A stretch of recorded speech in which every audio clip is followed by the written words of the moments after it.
गरुड़ पुराण हिंदू धर्म के 18 महापुराणों में से एक है। इसमें मृत्यु और उसके बाद आत्मा की यात्रा के बारे में विस्तार से बताया गया है।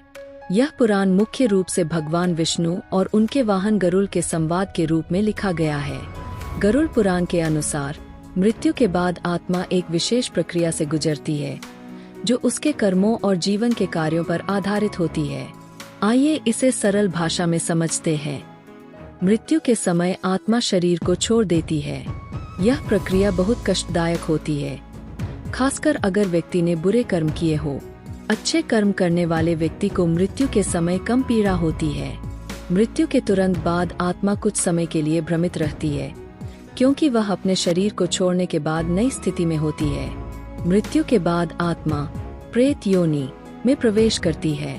प्रेत योनि वह अवस्था है जिसमें आत्मा अपने अगले गंतव्य की प्रतीक्षा करती है। आत्मा को अपने कर्मों के आधार पर अलग अलग मार्ग मिलते हैं। गरुड़ पुराण के अनुसार आत्मा को यमदूत या देवदूत लेने आते हैं। यमदूत उसे यमलोक ले जाते हैं, जबकि देवदूत उसे स्वर्ग या अन्य अच्छे लोकों की ओर ले जाते हैं। गरुड़ पुराण में बताया गया है कि मृत्यु के बाद 13 दिनों तक आत्मा प्रेत योनि में रहती है। इस दौरान परिवार द्वारा सूतक पालन और श्राद्ध कर्म किए जाते हैं। यह कर्म आत्मा को शांति और मुक्ति प्रदान करने के लिए होते हैं। मृत्यु के बाद आत्मा को यमलोक की यात्रा करनी पड़ती है। यह यात्रा 48 दिनों की होती है और इसे सूक्ष्म शरीर के माध्यम से किया जाता है। इस दौरान आत्मा अपने अच्छे और बुरे कर्मों का अनुभव करती है। गरुड़ पुराण में कहा गया है कि आत्मा को यमलोक तक पहुंचने के लिए 16 प्रमुख मार्गों से गुजरना पड़ता है। ये मार्ग आत्मा के लिए सुखद या कष्टदायक हो सकते हैं, जो उसके कर्मों पर निर्भर करते हैं। यमलोक पहुंचने के बाद आत्मा का न्याय किया जाता है।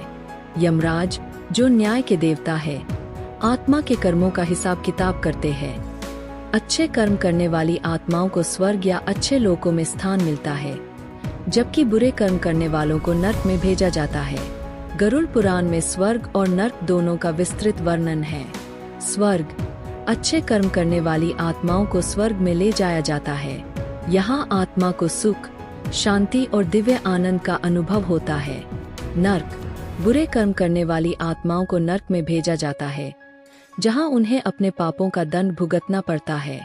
गरुड़ पुराण में 28 प्रकार के नरकों का उल्लेख है, जैसे रौरव, कुंभीपाक और असिपत्रवन, जहां अलग अलग पापों के लिए अलग अलग दंड दिए जाते हैं। न्याय के बाद आत्मा को उसके कर्मों के आधार पर पुनर्जन्म दिया जाता है। यदि आत्मा ने जीवन में अच्छे कर्म किए हैं, तो उसे एक अच्छे जीवन में जन्म मिलता है। यदि बुरे कर्म किए हैं, तो उसे निम्न योनि, जैसे पशु या कीट, में जन्म लेना पड़ सकता है। गरुड़ पुराण में मोक्ष का महत्व भी बताया गया है। मोक्ष का अर्थ है जन्म और मृत्यु के चक्र से मुक्ति। जो व्यक्ति अपने जीवन में धर्म, सच्चाई और अच्छे कर्मों का पालन करता है और भगवान का स्मरण करता है, वह मोक्ष प्राप्त कर सकता है। मोक्ष पाने के बाद आत्मा ब्रह्मांड में विलीन हो जाती है और उसे पुनर्जन्म नहीं लेना पड़ता। मृत आत्मा को शांति देने के लिए परिवार की भूमिका महत्वपूर्ण होती है। गरुड़ पुराण में पिंडदान, तर्पण और श्राद्ध कर्म का महत्व बताया गया है। यह कर्म आत्मा को उसकी यात्रा में सहायता करते हैं और उसे स्वर्ग या मोक्ष प्राप्त करने में मदद करते हैं। 1. मृत्यु के बाद आत्मा शरीर छोड़ती है। 2. प्रेत योनि में प्रवेश करती है।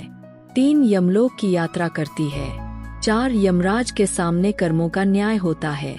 5. अच्छे कर्मों से स्वर्ग और बुरे कर्मों से नर्क मिलता है। 6. पुनर्जन्म का चक्र चलता है। 7. मोक्ष पाने वाले आत्मा को जन्म मृत्यु के चक्र से मुक्ति मिलती है। गरुड़ पुराण हमें यह सिखाता है कि जीवन में किए गए कर्म ही आत्मा की यात्रा को प्रभावित करते हैं। अच्छे कर्मों का पालन और धर्म के मार्ग पर चलना न केवल वर्तमान जीवन को सुखद बनाता है, बल्कि मृत्यु के बाद आत्मा को शांति और मोक्ष प्रदान करता है। जीवन में सच्चाई, दया और ईश्वर भक्ति से आत्मा को उच्चतम स्थिति में पहुंचाया जा सकता है।